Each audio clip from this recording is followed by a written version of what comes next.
మన జీవితంలో శత్రువులు బయట మాత్రమే లేరు. మన కోపం, మన ఆవేశం, మన అహంకారం కూడా జీవితాన్ని నాశనం చేయగలవు.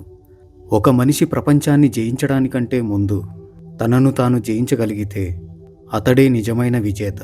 ఈరోజు మనం తెలుసుకోబోతున్నది చాణక్యుడు చెప్పిన సెల్ఫ్ మాస్టరీ గురించి లోతైన అర్థం. కోరికల నియంత్రణ. అతిగా కోరికలు ఉన్నవాడు ఎప్పటికీ ప్రశాంతంగా ఉండలేడు. మనం అవసరాల కంటే ఎక్కువగా కోరికలకు ప్రాధాన్యత ఇస్తాం. మరింత డబ్బు, మరింత పేరు, మరింత గుర్తింపు. ఈ మరింత అనే మాటే మన మనసును బంధిస్తుంది. కోరికలు పెరిగే కొద్దీ మన ఆలోచనలు బలహీనపడతాయి. ఒక కోరిక తీరగానే మరో కోరిక పుడుతుంది. కోరికలకు పరిమితి లేదు. చాణక్యుడు ఏం చెప్తాడంటే, కోరికలు ఉండకూడదని కాదు, ఆ కోరికలు నియంత్రణలో ఉండాలి. కోరికలు మన చేతిలో ఉంటేనే అది శక్తి. మనం కోరికల్ని నడపాలి, కోరికలు మనల్ని నడపకూడదు. భావోద్వేగాలపై ఆధిపత్యం. కోపంతో, ఆవేశంతో, అహంకారంతో మన జీవితంలో ఎన్నో తప్పుడు నిర్ణయాలు తీసుకుంటాం. కోపంలో తీసుకున్న నిర్ణయం జీవితాంతం పశ్చాత్తాపం కలిగించవచ్చు.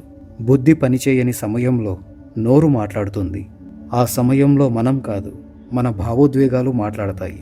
స్వీయ నియంత్రణ అంటే కోపం వచ్చినప్పుడు మాట్లాడకుండా ఉండటం, బాధలో ఉన్నప్పుడు నిర్ణయం తీసుకోకపోవడం. బలహీనుడు తన భావోద్వేగాలకు బానిస అవుతాడు. బలమైన వ్యక్తి తన భావోద్వేగాలను గమనిస్తాడు, కానీ వాటికి లోబడాడు. మౌనం యొక్క శక్తి.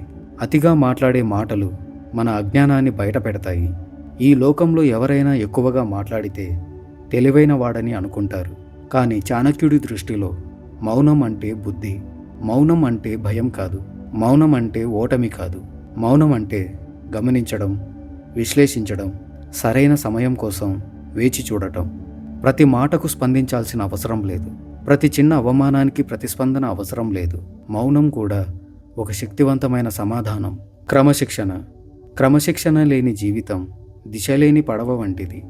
మన రోజువారీ అలవాట్లు చిన్నవిగా కనిపిస్తాయి, కానీ ఆ చిన్న అలవాట్లే మన జీవితానికి పునాది. క్రమశిక్షణతో కూడిన దినచర్యను నిర్వహించడం వల్ల దీర్ఘకాలిక లక్ష్యాలపై దృష్టి పెట్టడానికి మరియు సవాళ్లను అధిగమించడానికి వీలు కలుగుతుందని చాణక్యుడు చెబుతాడు. సహనం. సహనం అనేది సహించడానికి మరియు అభివృద్ధి చెందడానికి నిశ్శబ్ద శక్తి. ఇది కేవలం ఖాళీగా కూర్చోవడం వంటిది కాదు. ఈ సహనం చురుకుగా బలాన్ని మరియు జ్ఞానాన్ని నిర్మించుకుంటుంది. మనం అన్నీ వెంటనే కావాలని కోరుకుంటాం. ఫలితాలు, గుర్తింపు, విజయం. చెట్టు పెరగడానికి సమయం పడుతుంది. ఆ చెట్టు ఫలాలను ఇవ్వడానికి సరైన కాలం రావాలి. కాబట్టి సహనంతో వేచి ఉండటం బలహీనత కాదు, సహనం ఓటమి కాదు, అది మనలోని బలం. చాణక్యుడు చెప్పిన స్వీయ నియంత్రణ సారాంశం ఒక్కటే: నీ మనసు నీ నియంత్రణలో ఉండాలి. నీ భావోద్వేగాలు నీకు యజమాని కాకూడదు. నీ కోరికలు నీ జీవితాన్ని నడపకూడదు. జీవితంలో క్రమశిక్షణ, సహనం ఉండాలి. చాణక్యుడు మాట ఇదే. ప్రపంచాన్ని గెలవాలనుకోవడానికంటే ముందు నిన్ను నువ్వు గెలవాలి.